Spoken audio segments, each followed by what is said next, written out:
Hi, Tom Gazzola.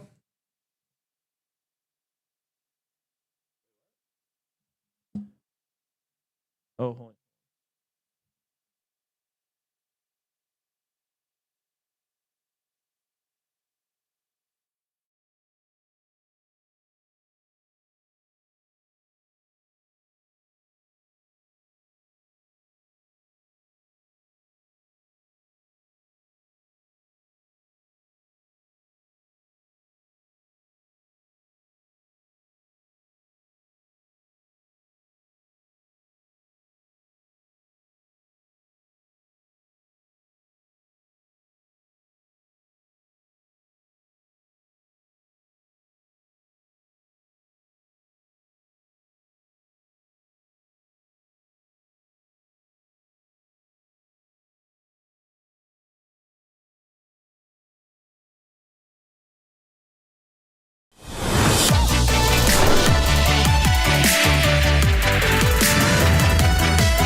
Were they embarrassed enough on Saturday night to actually show up and give a damn? Tonight, in a few short hours, we will have our answer.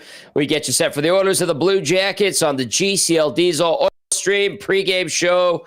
Good evening, everybody. Welcome to the pregame show right here on Edmonton Sports Talk. Tom Gazzola with you inside the EST Satellite Studios in downtown Edmonton, just outside of Ice District. Benny Thompson back at EST Global HQ on the city's west end.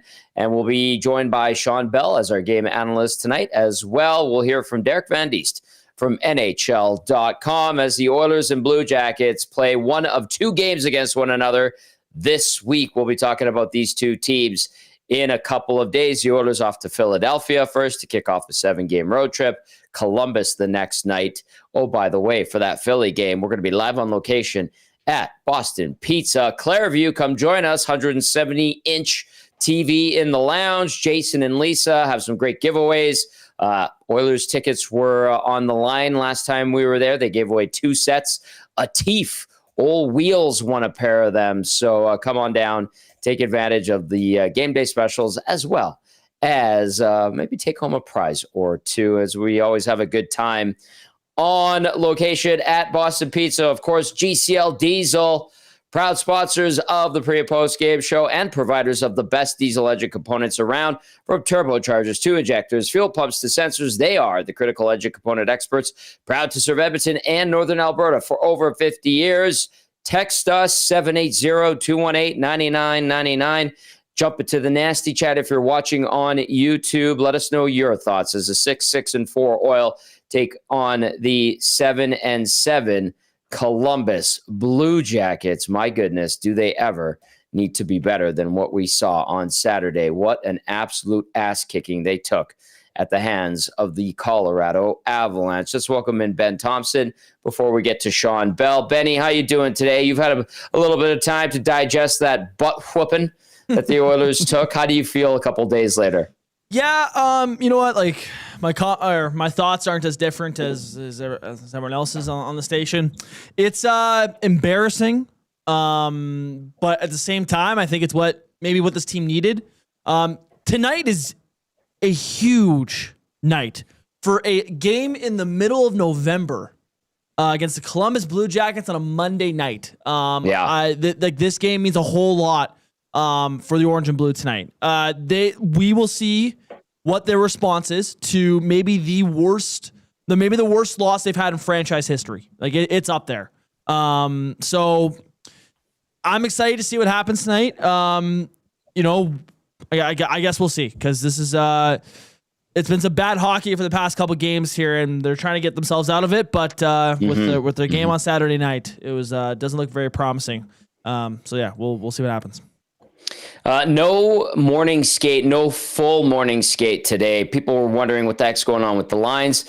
They had an optional, and then media-wise, like, you could have gone out there and you'd have to basically project the line. So I know Hernan and Joaquin were talking about that. Essentially, we have projections for the lines. We'll probably just hold off lines until the team hits the ice and we see who actually goes out there and who skates with who in the warm-up. But we can tell you probably heard, and this is maybe it's the first time you're tuning into a sports show on our station today, but Matthias Janmark off of IR, good to go for tonight. He'll make his season debut. And then you have Ryan Nugent-Hopkins. That's the bigger news. He is on the shelf on the IR. And Chris Knobloch saying it's expected to be a week. I love how people are just like, well, that's at least a month now. Yeah, every time Knobloch has a projection, it's usually wrong. So I feel like he's just toying with everybody now. And hopefully Nugent-Hopkins is good to go by a week from now, but I wouldn't get my hopes up. Exactly. Right, Benny? Okay. Belzy will be joining us in a couple minutes here. We do have your injury report that we'll get to, and then we'll also get to Benny's question of the night. We'll provide that injury report right now. It's always brought to you by Advantage Sport Medicine and Physiotherapy. Connor McDavid's got a team of specialists. You've got a bag of frozen peas. Get the same locker room approach. Trusted by the best in the game at Advantage Sport Medicine. Book your assessment today, www.advantagesportmed.ca, or call 780-460-9977 for the Oil Zach Hyman IR wrist. He did skate today. Kasperi Kapanen has been placed on LTIR now with that knee injury. And then Ryan Nugent-Hopkins on IR, undisclosed, coming off of IR, Matthias Janmark. As for the Jackets, no injuries. Odd. Interesting. But they're sick today. Am I right? They have illness. Yes. Illness is running rampant throughout the locker room. So look out. Get the Tylenol cold. Get those guys all the chicken broth and vitamin waters they can get and send them out there on the ice against a wounded Edmonton Oilers team. So there you go. There's the Advanced Sport Medicine and Physiotherapy injury report. We're going to get to Benny's question of the night. Let's bring in Belzy for it. Because Belzy's standing by. He's ready to go. Hi, Belzy. How are you? I'm good, boys. How are you guys? Very nice. We're good. Excellent. Excellent. Yeah, it's good to be back with you. Yeah. Oh, okay. It was quite the Saturday night. Wasn't it ever? Boy. Yeah. Benny, just one sec before we get to the question. Belzy, how would you describe our walk from Rogers Place to the Satellite Studios, which is just across the street? Eventful. Oddly enough. Interesting. Tell people about when the score update, if they didn't catch it. I think it was just like shock in their voices. They're like, is it still 7-1? No, it's 9. 9-1? 9-1, and then you hear like 9. Did you say 9-1? It was one of those.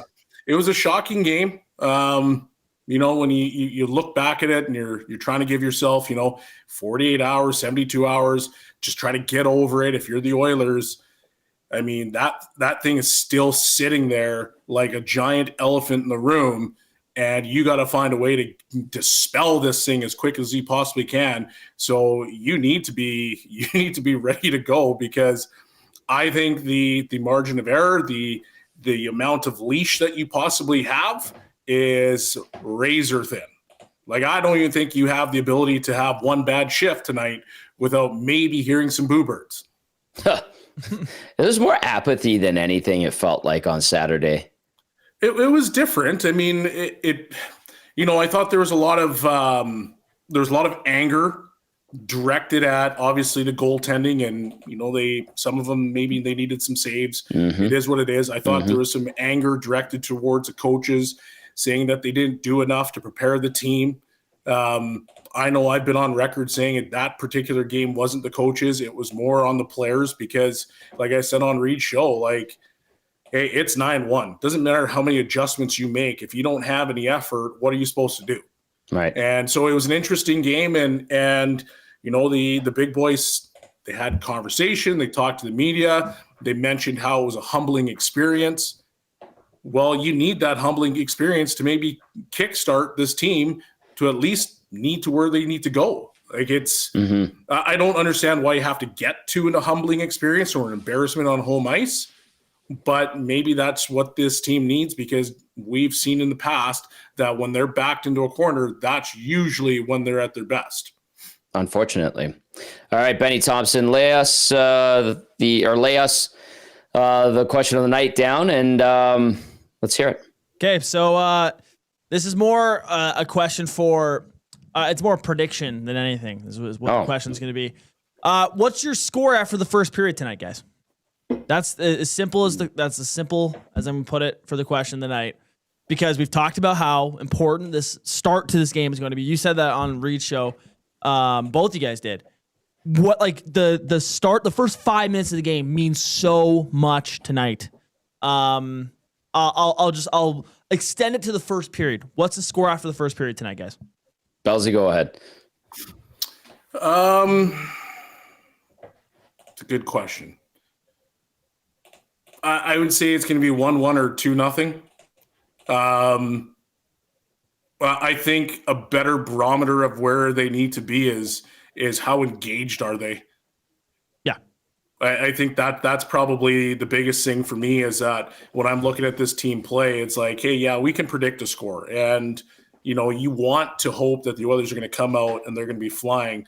But for me, like, I'm not even looking at the score. And, sorry to kind of put your question of the night into the back burner, but for me, it's like, are you guys going to be engaged? Is there going to be any kind of pushback? Is there going to be a hit? Is there going to be a cross check? Like the video I showed you the other day, Tom, where I think, was it Vancouver that scored? Yep. And then all of a sudden Columbus guy gives him a cross check, and then there's a full on scrum in the corner. Like, there was no fights in it. There was nothing, but it was, hey, we are together as a team. We're in this together. And if one guy's going to war, we're all going to war. Right. And that's what I want to see from the Edmonton Oilers. So I hope that they come out with some gumption. I hope they come out with a little fire. And if they do, I think it could be 2-0 after the first period. That's my prediction. I'll say this. It needs to be 2 or 3-0. What needs to happen, or what should happen, they need to score like in the first 5 minutes. They need to just absolutely lay it on Columbus and just take the game. That's how you respond properly. But what if they don't, Tommy? Well, what if they're down? What if they're down 1-0, but they played an unbelievable period and they're hitting everything in sight, and they're playing a legitimate game, and one bounce or a bad bounce turns it 1-0. What happens then? Are we sitting here saying, well, you haven't responded? In theory, if that were to occur, which I don't think it will, I think everybody would have a right to be upset, because it would be like, again, how can this team not score? How can this team not be humbled? How could a team that is supposed to be so good not learn its lesson? Belsey, like, I don't think that that's even on the table tonight. Like, they need to go and assert themselves and impose their will on the Columbus Blue Jackets, who are ill, who aren't very good. And if they don't, Belsey, then we have major issues, but that people have been more and more increasingly concerned about. If they are unable to do that, and they have a good try and they're down 1 or 2-0 by the end of the period because of a couple of unfortunate bounces, and that's what we have to talk about, then I think it's alert status red. I'm sorry. That's how I feel. I don't disagree with you, but I also think at the same time, okay, well, the game is a 60-minute game. And if they come out and they're firing on all cylinders and it's tied, or they're down by 1 after the first period, I don't think we can write them off. I think we have to give them a legitimate chance to say, hey, this is our best that we have to offer. And if you're kicking the doors in and somehow it's still tied, I think you have to take that as a bit of a win. Like, I agree fully. We want to see them absolutely kick somebody's teeth in, because we're tired of the lack of goals. We're tired of the big time turnovers. We're tired of, the lack of saves at key moments. We're tired of the line juggling in the blender, all that stuff. As Oiler fans, as Oiler media, I get all of it. But my point is, we're still sitting here in the NHL, and regardless if a team is sick, regardless if a team is hurt, the team that they're playing, they're predicated off of effort and speed.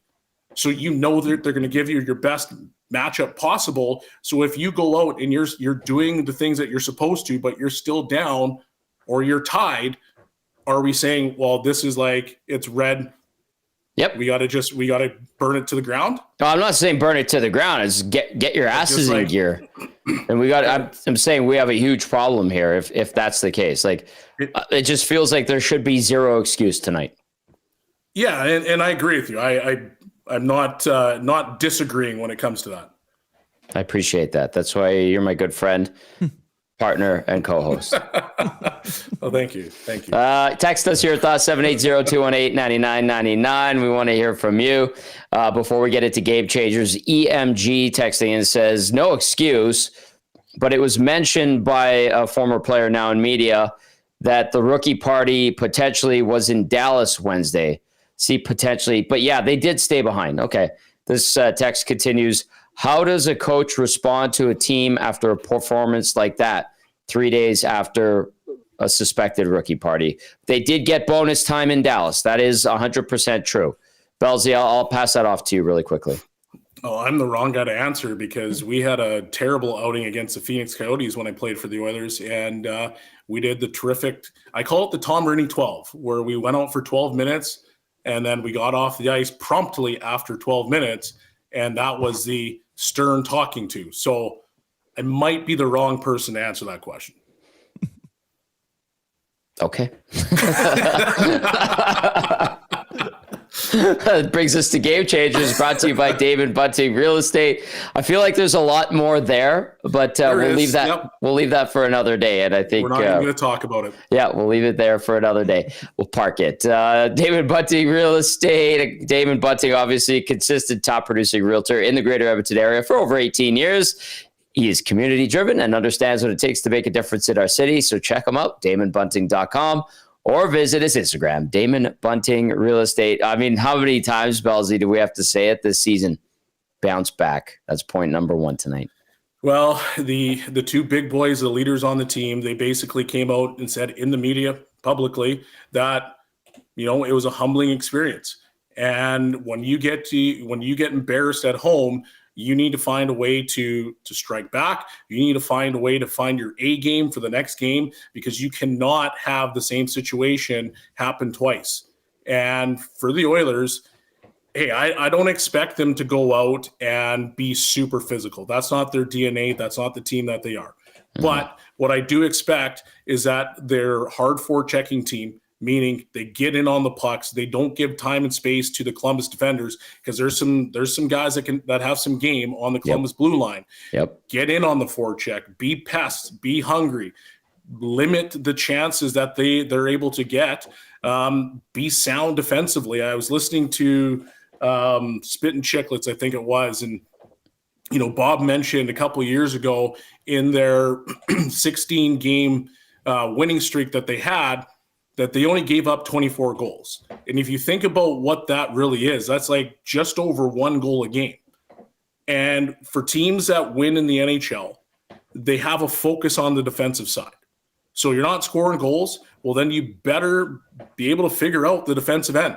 You better be able to figure out you can't have costly turnovers. You better figure out that you can't leave guys uncontested just walking down Main Street. Those are things that you cannot have as a team. And so you have to have a massive bounce back night. And it's not just, hey, I need you to go blow out a team 8-1. I need to see those details in your game. I need to see 0 TV turns. If you lose a puck and you make a mistake, jam on the brakes and get back, excuse me, because you're trying to rectify a wrong. The TV turns are like the most egregious thing in the world, because it just says, like, I don't care.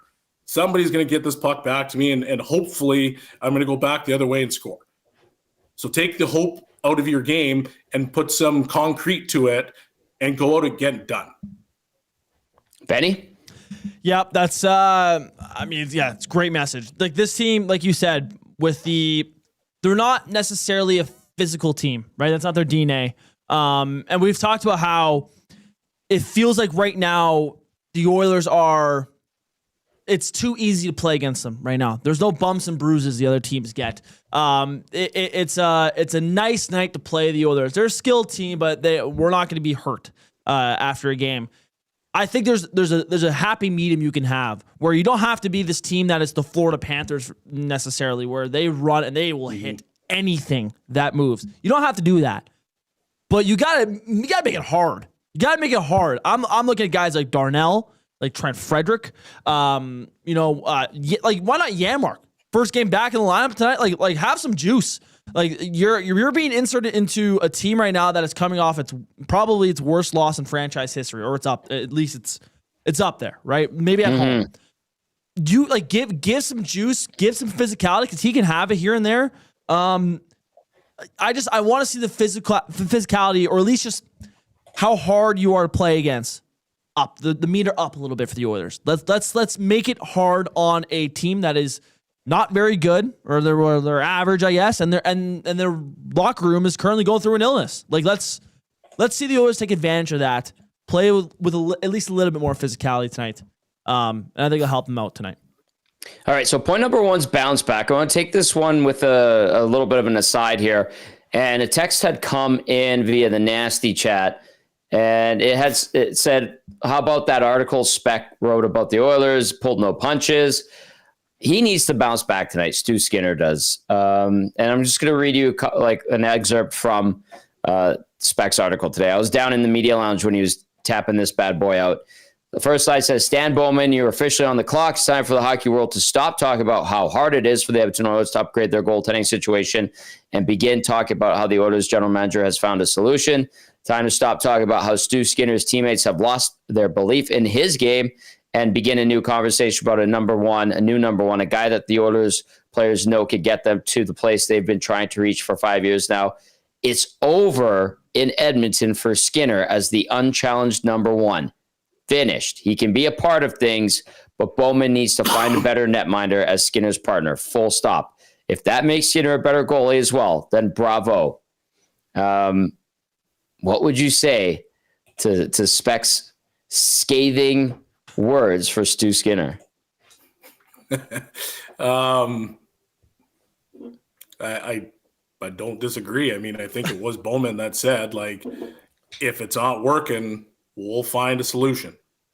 Well, 16 games in, and I hate to place blame on one specific position because I rarely ever do that, because I always see that it's a team game and there's lots of breakdowns, but at the end of the day, you got to do something to improve this hockey team.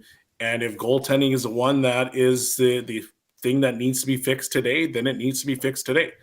I don't think you can wait anymore, because if you keep having ups and downs and you keep losing games, and I'm saying giant if, your team has lost faith in its goaltending, that is not a good thing.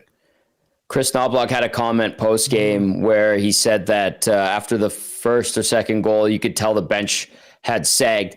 Now, as we pointed out, there were some huge defensive breakdowns on the first. There were defensive breakdowns on all the goals the other night. Let's not kid ourselves. I mean, I would cave too, and I would sag after the second goal when it looked like we were playing the second coming of the Soviet Union. Like, you guys just basically made that team look like all-stars. Hey, there's good players on that hockey team. Oh, yeah. Don't get me wrong. McKinnon is all-world. McCarr is all-world. But you made the Colorado Avalanche look like the best team, hands down, in the NHL. So, sure, I get it. You sagged. Try slashing someone. Try hitting someone. Try getting in the way of someone. Try breathing in someone's direction. Maybe some of those things could have helped alleviate the sag in your game. Yeah. Or realize that you're in the NHL and you can't blank and sag. Find a way, grab your nutsack, and go play. I don't know. Pick one of the two. They did neither. I'll just say this. Like, it would look good for the goalies early in the season, and it looks bad for the goalies right now at this point. And, you know, if Skinner had been better, we'd be talking or hearing about potential extension chatter. That hasn't happened. And it was supposed to be a make it or break it year. I said that in the summer. Right now, it's definitely more break it than make it for Stu Skinner. So we'll see how this transpires. Keep in mind, the Oilers are in a jam when it comes to the cap, so they're going to have to get creative. And then people wondering about Connor Ingram. his numbers haven't been particularly good in the 4 games he's played down in Bakersfield. So just a quick little aside there. Let's go back to point number 2 of game changers with Shawn Belle. It's leaders gotta lead. Bellsy. Leaders gotta lead. You've got 2 of the best players in the world. If you look back to the game that we just played, McKinnon was all-world, like I just mentioned, and McCarr was all-world, like we just mentioned. Those guys, those 2 players led the ship for the Colorado Avalanche. If you are the best, are in the conversation for, let's call it the top 5, you can have it any way you would like. If you have 2 of those particular players on a team, they need to lead. And I know we've had conversations of Hyman's going to come back and he's a spark plug. But Nalbuck just made a comment, I believe it was today, where he said that the identity is based off of Connor and Leon.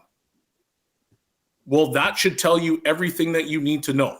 Connor and Leon are the pace cars for the Edmonton Oilers. They have to be the pace cars for the Edmonton Oilers. They're the best players in the world, and they got to lead the team. They cannot be the guys that are doing the TV turns. They cannot be the guys that have terrible body language. They cannot be the guys that don't have details in their game, because that allows all the other guys to do the exact same thing. Those are the pace cars, and they have to be the pace cars, and they have to lead that hockey team. I'll throw this at you guys. The other night, the guys that were requested to speak were Mangiapane, Frederick, and the third one was, who was the third one? I'm trying to remember here. Wallman. Yeah. No. Wallman, Frederick, Mangiapane. Yes, that's right. Sorry, thank you. Not one of the captains. Not one of the captains was requested. Is it a bad sign that not a single guy that wears a letter that was in that game didn't just sit in that room and wait for the media to come to him? Or that not a single one of those guys said, you know what, I don't care.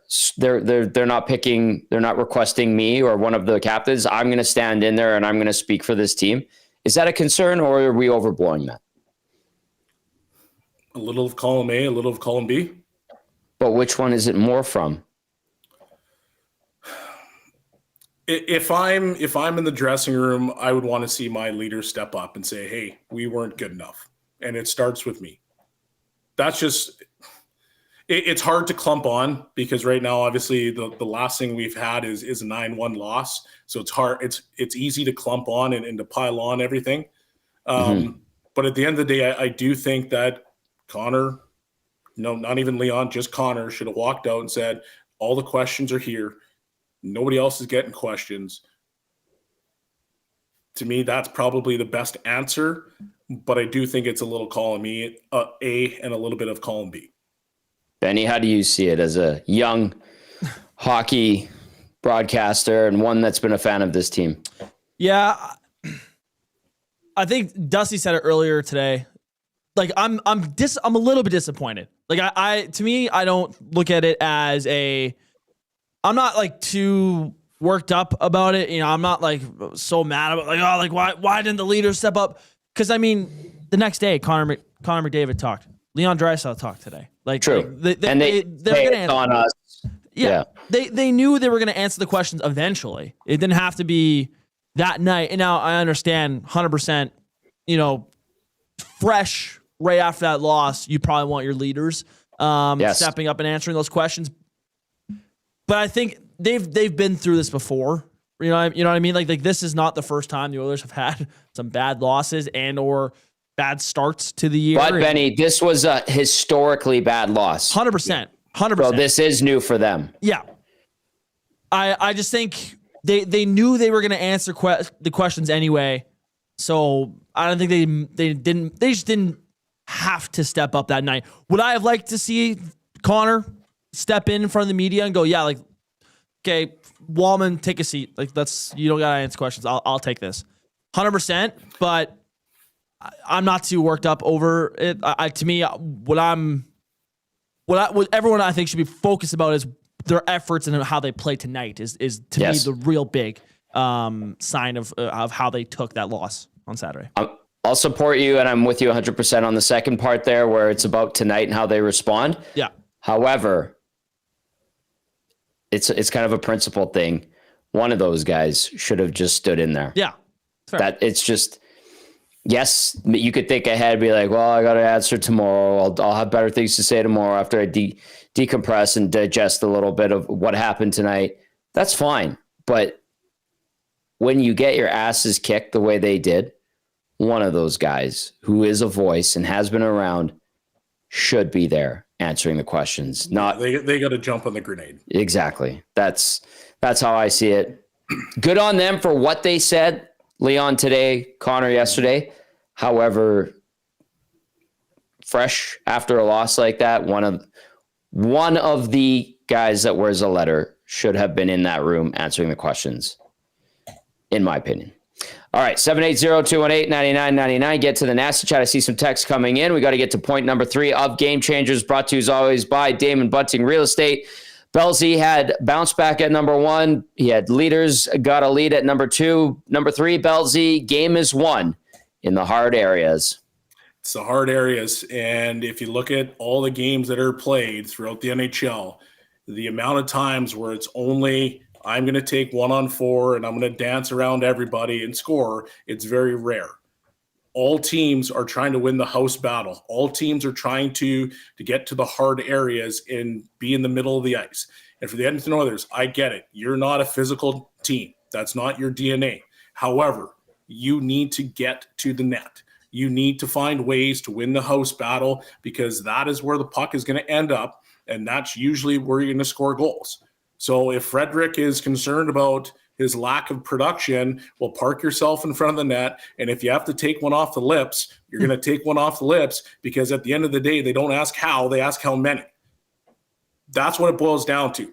When you go to the hard areas, well, it's hard. And you might get whacked. You might get cross-checked, but you'll be rewarded. I believe there's a guy that I played against named Thomas Holmstrom. Actually, there was a guy here in the city of Edmonton that everybody loves, wore number 94. He lived in that area, and he scored a plethora of goals. Find ways to get there. We had a guy that his nickname's a worm. Well, he went down to L.A., and guess where he's scoring his goals from? The hard areas. There's something to be said about going to the hard areas and winning the battle in the house. Because that's where you'll win games. That's if you want to improve your 5-on-5 scoring, go there, funnel pucks to the net, get bodies there, which are all cliche answers, but they're all very relevant answers. And so you have to do the little things that it's going to take for you to win games. And if you have to have an ice pack on your leg after, because you either took a puck off the leg or you took a cross check or you took a slash, but you still scored, that's what matters. Bellsy, I look forward to catching up with you on the post-game show. There you go. Shawn Belle, our game analyst with Game Changers, brought to you by Damon Bunting Real Estate. You can text us 780-218-9999. Get to the nasty chat. I'm going to get to this text before we hear from Derek Van Diest. We also have lines. Benny, thank you for sending those along. This text says, hey, Tommy, it's my girlfriend's first time watching the EST pregame show. Can I get a shout out for Allison and GP? Yeah, Allison, thank you for tuning in. We appreciate it very, very much. People tuning in from all over the place. What's up, GP? Good town. I've been there a couple of times, and hope you're enjoying the pregame show. It gets a little spicier on the postgame show, that's for sure, but we'll get you set for tonight's action. The Oilers looking to bounce back, as Bellsy said, against the Columbus Blue Jackets. Okay. I'm going to rattle off a couple texts and we'll get to some lines. Box Pounder says, hey guys, if they stink up the place tonight, will there be significant consequences? Cheers, Box Pounder. I doubt it. I really doubt it. What do you think, Benny? Sorry, repeat that question one more time. If they really stink up the place tonight, will there be significant consequences? That's from Box Pounder. Like significant consequences, like are we talking a coaching fire? Are we talking No, that won't happen. Like that's where I was going. Like they Knobloch's just signed an extension and they I think they have full trust in him. In terms of maybe like benching or sending guys down or whatever that case may be, yeah, maybe. I think it has the opportunity. Like there's a chance it happens for sure. Like if I mean, imagine if they give up another 9-1 game to Blue Jackets. I'm okay. Then that like we could see some crazy stuff. I'd be open to that. But I think for the most part they know what they have with their team. There's not a whole lot they can do right now, unless it's Stan Bowman trying to do a trade. So I think. If Bouchard has another bad game, I personally just don't think Knobloch's going to sit him. I think he looks at it a different way.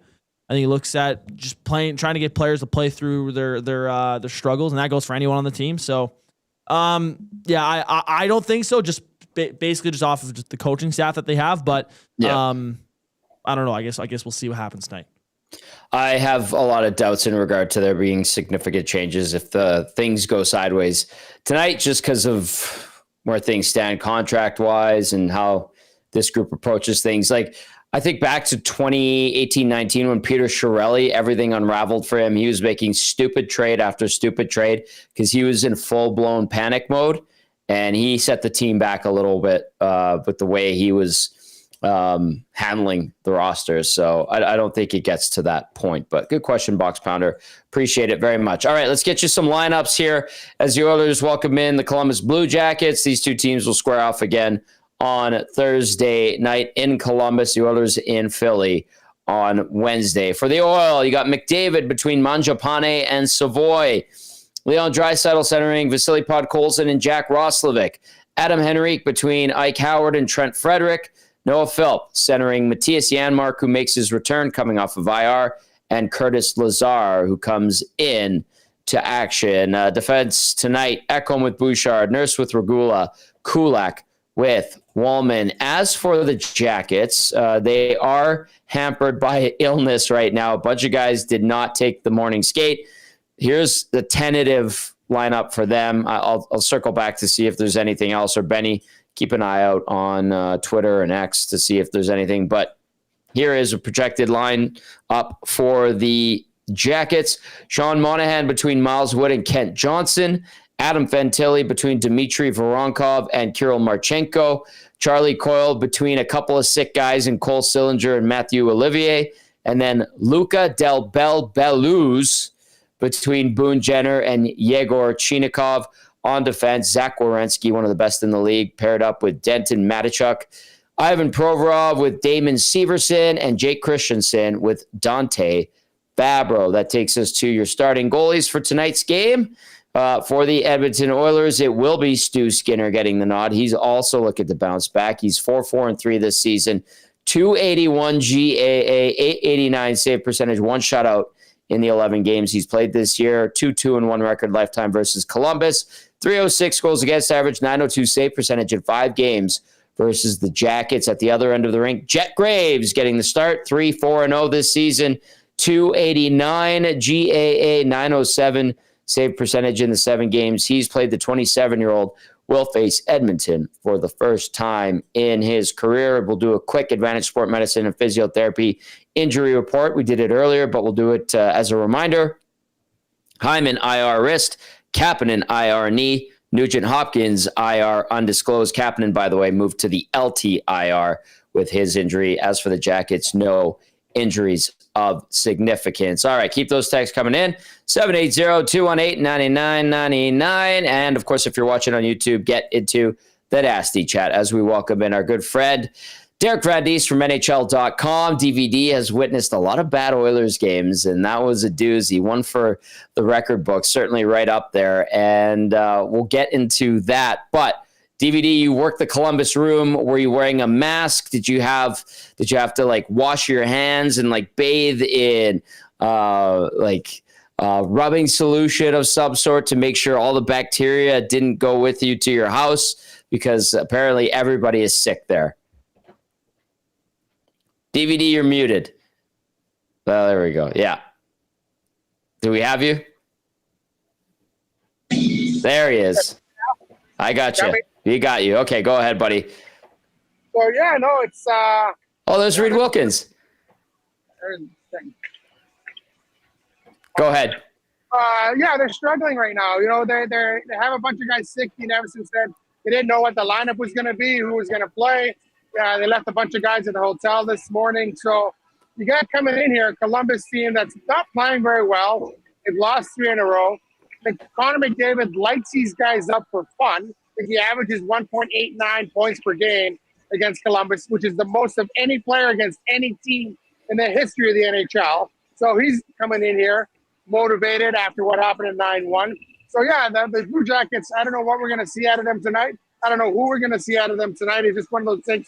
Sometimes the bug sweeps through the room, and you can't do anything about it. And they're coming in here hurting hockey club. So this is good timing for the Edmonton Oilers if they want to get back on the winning track, if they want to get back and play a good game. This is the perfect opponent to come in here. Not only the Blue Jackets struggling on the ice, but they're struggling health-wise as well. So that could be an interesting evening for Edmonton. Hey, did their locker room smell like eucalyptus? No, they just kept the sick guys at home. Like, it's one of those good. things. They were fine. They kept the sick guys at home. They actually didn't. They opened the room late, so there wasn't a lot of guys in the room by the time we got in there. And I'm sure that was by design. They just didn't want a lot of people milling around the dressing room with players in the room. So I think they just, opened the room late. Dean Emerson came and did his thing outside, his press conference outside the room. And then there wasn't a lot of guys available in the room. So I'm interested to see what happens tonight. They did try to have a morning skate. And when you're missing 5-6 guys on the roster, it's tough to do that. So it's going to be interesting to see. They're on the ice now warming up. So they look like they have a full team. But when we're not feeling well and you miss the morning skate, it's going to obviously tough to play a hockey game. And it's going to be interesting to see what we get out of Columbus Blue Jackets tonight. Derek Van Diest from NHL.com with us. He's joining us from Rogers Place as we get you set for the Oilers and the Jackets. All right, DVD. I mean, we saw a whooping on Saturday night. You've covered a few of those in your day. You went through the decade of darkness with this team. What did you make of what we witnessed on Saturday night? Well, they kind of quit. I think they can't say anything more than that. Is that they kind of quit on their goalie, they quit on themselves, and once they got steamrolled, there was no fight. There was no pushback of any sort, physically, emotionally, of any sort. They just kind of rolled over and played dead. And Colorado, to their credit, they kept coming. They're like, we're not going to take the foot off the gas. We're going to play our first team power play late in the game, looking for our power play goal. We're going to keep coming at you because we've been on the other end of that as well. And Edmonton didn't do anything about it. And I think that was the thing that maybe upset a lot of people the most is, sometimes you're going to have games where you're getting throttled and nothing goes right for you and the other team is playing really well. But you got to have some sort of a pushback, some sort of a reaction to it. And there wasn't in any way physically or anything like that. I think that was the most upsetting thing. Leon Draisaitl said today, sometimes you got to get slapped in the face. And I think this team was close and they were losing overtime games. They were losing close games. And they were saying, well, we'll turn it around. Eventually it'll turn around for us. And then reality hits and you go, whoa, you know what? If we don't work at this, if we don't play with emotion, we don't play like we care, we're going to get slapped around more than once this season. And you look at this road trip coming up here, there are some teams that can slap them around if they don't show up to play that night. All right. Listen, like I said, you've been around this team a long time. Did it strike you as odd that not a single one of the captains just stood in the locker room postgame to kind of take the heat off of everybody else? I know that none of them were requested, but was that a situation where it's like one of those guys probably should have been in there regardless? Well, I don't know. Yeah, and the way it works here, I know that the internet was going crazy and calling the leaders, calling them out for not coming out after that loss. We request the players we want to talk to. Yes. Right? As a media group, there's 4, 5, 6 of us in there that request the players that we want to talk to.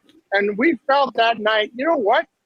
Some of these fringe guys that they brought in aren't doing anything. Like they need to be accountable. It can't always be McDavid and Draisaitl and Nurse and Nugent Hopkins and Bouchard. You can't always keep kicking these guys.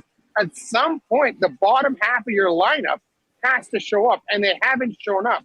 So I think we requested 3 guys from the bottom half of the lineup to say, hey, what's going on here? You guys aren't pulling your weight. You're not lifting your end of the couch. McDavid and Draisaitl can't do everything every night. These 2 guys are at the top of the score lead. They can't do everything every night. What is going on? And I think that's what the situation was. Could have captain come in and stepped in and said, no, guys, I think, we should take this bullet? Maybe, but it was a situation where enough is enough with blaming the top guys for everything all the time. The top guys got him in 2 consecutive Stanley Cup finals. They need someone else to help pull the rope here. And when there was no pushback, no fight, no one was hitting anybody, that's not on McDavid and Draisaitl. That's on the bottom half of that lineup. And I think that's why we requested the bottom half of the lineup.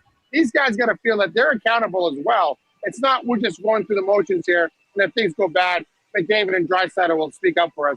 And I think that was the situation that we were looking at. No, and sometimes these new guys here have to come and step up and speak up and atone for that performance, because it was all the way through the lineup. It just wasn't the top guys. It was the entire lineup, and sometimes those other guys have to be accountable as well. DVD, you've seen it all along. This season, it certainly hasn't quieted down the noise about Stu Skinner. Today, Spec put out a pretty scathing article, our colleague and friend. He says it's over as him being the undisputed number one. What do you make of this situation? It only took 16 games for the wheels to fall off and everybody to be like, well, that's it. Is that too soon? No, it's not too soon. It's been 3 years now, and I get it. It's been 3 years. He's played well. I think the issue with Stuart Skinner is he lets in a bad goal every game or every other game. He lets in a goal that you're thinking a high-end NHL goalie has to make that save, has to bail his team out. And you look at that game against Colorado, you look at the other end, that guy made 3 or 4 big saves when this game was still tight before it got out of control. That's what you need on a Stuart Skinner. If he wants to be in an elite goaltenders league, if he wants to get paid like an elite goaltenders league, he's got to get that out of his game. And I think it's a situation where, no, it's been 3 years now. We're in the 3rd year of Stuart Skinner, and he's still letting in that 1 bad goal or that 2 bad goals, or he's not making that big save at the opportune times. And I think that's what you need if you're going to be a championship caliber team.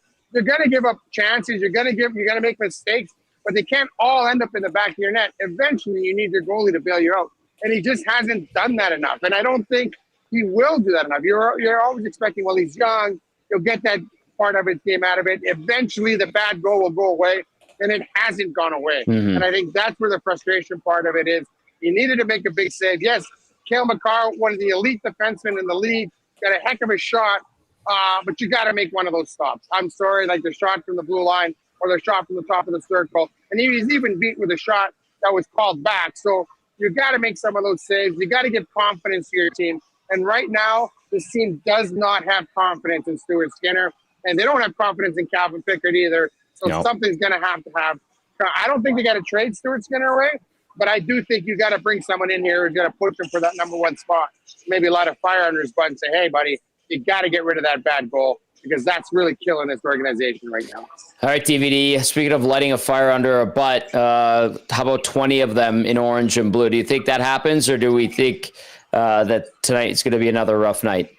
Well, I think it happens because there's going to be some one-way tickets down to the minors. If there isn't, there's a lot of forwards here. There's a lot of guys here. They brought in a lot of guys to create competition, and you can't, eventually you're going to have to produce. Eventually Savoy's going to have to produce. Eventually Isaac Howard's going to have to produce. Trent Frederick's going to have to produce. Mangiani's going to have to produce. Those guys have to produce. They got to do something, and they're not doing anything right now. You can't just go out there and say, oh, we're getting better. We're 16, 17 games into the season here.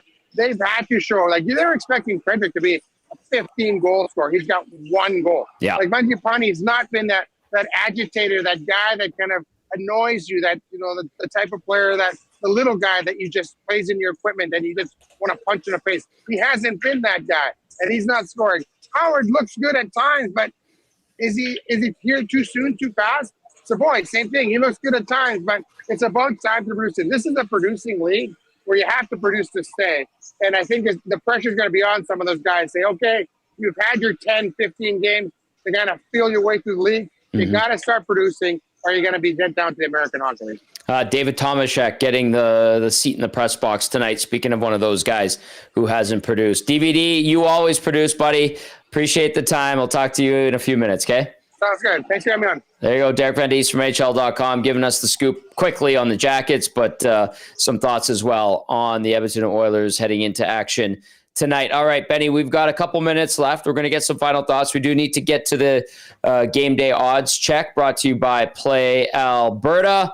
Play in Alberta because it stays in Alberta, safe and secure. The revenue generated from Play Alberta is redirected into Alberta's General Revenue Fund, which is used to support programs and services that Albertans rely on every day. Your money line for tonight, Edmonton, the favorite at minus 179, Columbus at plus 149, over under set at 6.5.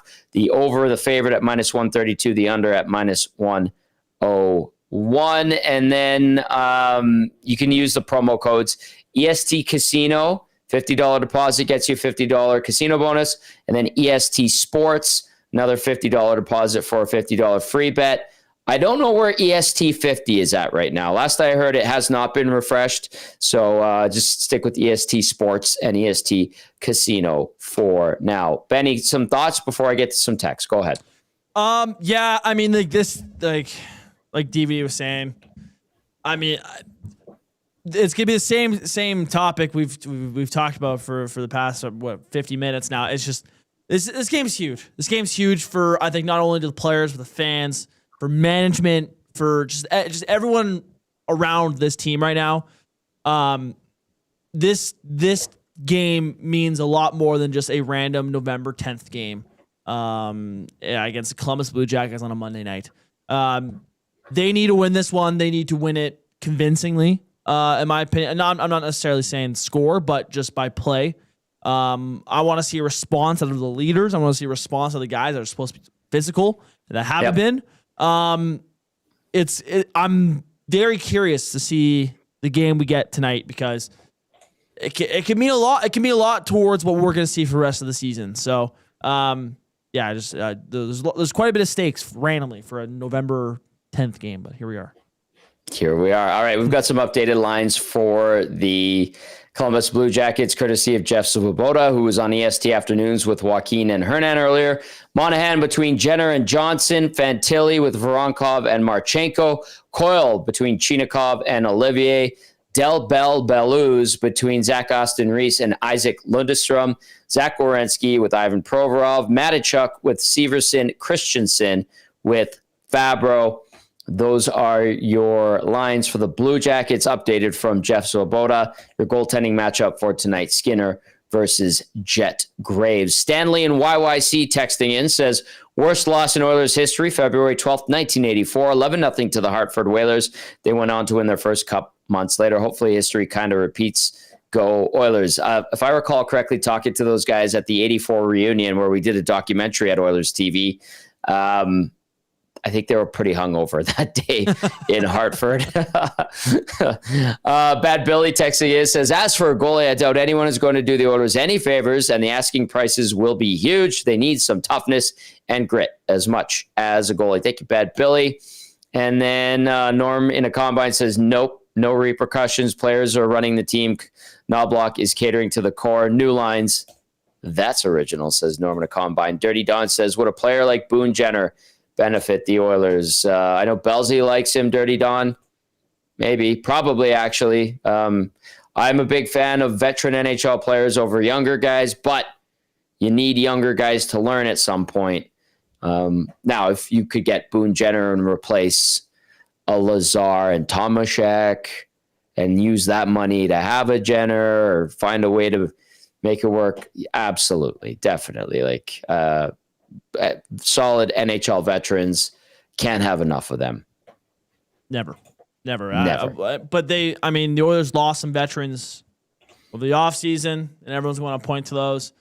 I mean, those veterans got paid in the offseason, so it's a mix of like, hey, oh yeah, we could all sit here and go, oh, the Oilers should have signed Corey Perry, but were you willing to pay that price tag? I mean, probably now we've seen the production he's got so far.